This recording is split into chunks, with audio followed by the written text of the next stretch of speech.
Manchester City 2, Bournemouth 1. What an absolutely fucking mad game of football that was. I cannot get my head over that last few minutes there. It's literally just finished. I've just watched Mike Dean send off Raheem.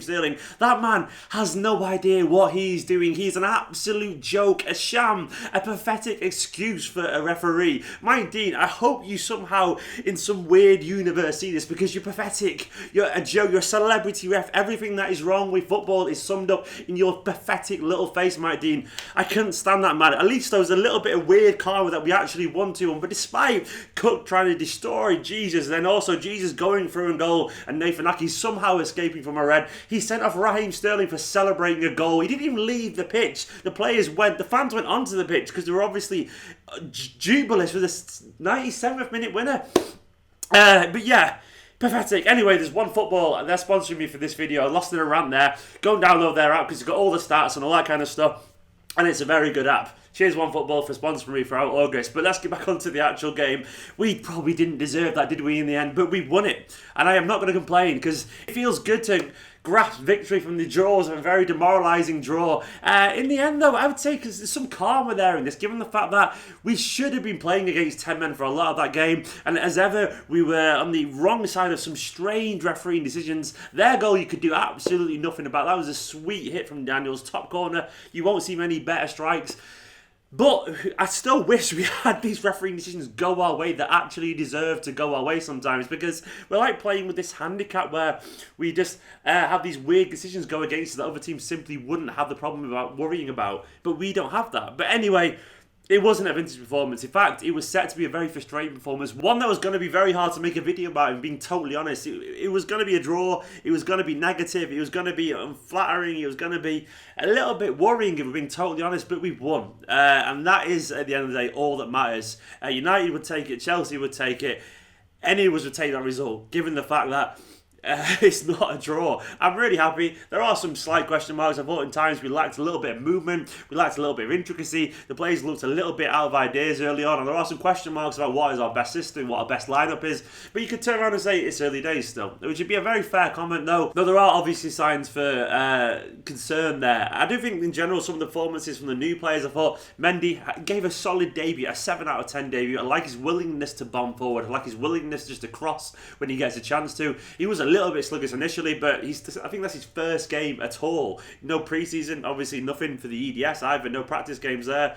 So it's going to be quite a baptism of fire, so to speak, to drop into a game against Bournemouth away from home, a team that worked really hard. And Bernardo Silva, he had one spell for half an hour where he looked absolutely fantastic, then obviously lost pace a little bit, which once again is probably understandable given it's his first start for a new club. I was really impressed with Gabriel. Jesus, I thought he was absolutely excellent, showed some of the form that maybe he hasn't had for the first 2 games. His goal was taken really well. His touch, his movement, his work rate, his desire, he showed that he is probably a viable alternative to Aguero, maybe the main man these days up front, because in general he led the line brilliantly and we were rightly impressed with him. I was sat there watching it thinking, well, he's going to be a star one day. It's the little flicks that impressed me, and his work rate and his intelligence.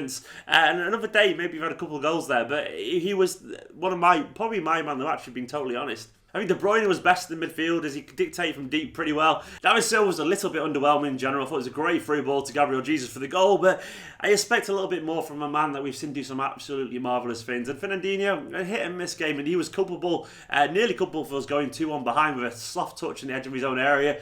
And I think he still lacks a little bit of control that we want from number 6, but obviously he shielded the defence relatively well. Defensively, we were a little bit open. Danilo was he had a very average game in general. Otamendi and Kompany weren't at the most solid best, and it was too easy for Bournemouth to create chances when they did get forward, which was a concern. Whereas we have to really batten down the doors to create chances. We're lacking a little bit of defensive organisation, and hopefully that will come in time. It was not a great performance. It was not a vintage performance, but we have won. That was probably one of the worst refereeing performances I've ever seen as a football fan.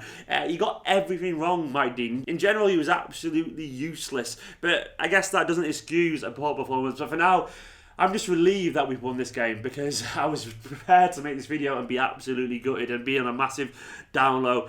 We've got loads to work on. We've got loads of areas to improve, and Pep surely will know that, because he has to get this team better. He has to get them going. He has to get them flying, because we have to chase the league this year. We have no choice to do that. All I'm hoping is that There are some parallels with Chelsea last year, who took a while to get going and then obviously went on that great one. I'm hoping that's going to be a similar situation for us. Sometimes a team that starts slow, ends up winning the race in the long term. I'm hoping it won't be it'll be the opposite to last season where we flew out the blocks but then crashed. If we start slowly and get some results, then get going, I'll be fine with that. But fingers crossed, we'll see a little bit more in the next few games. But anyway, guys, let me know what you thought of the game in the comments. I'm really happy about that. Go and subscribe to my channel, obviously. Download the OneFootball app in the description below. And I will see you for another video, probably on Monday or Tuesday. See you later, guys. Have a good weekend as well.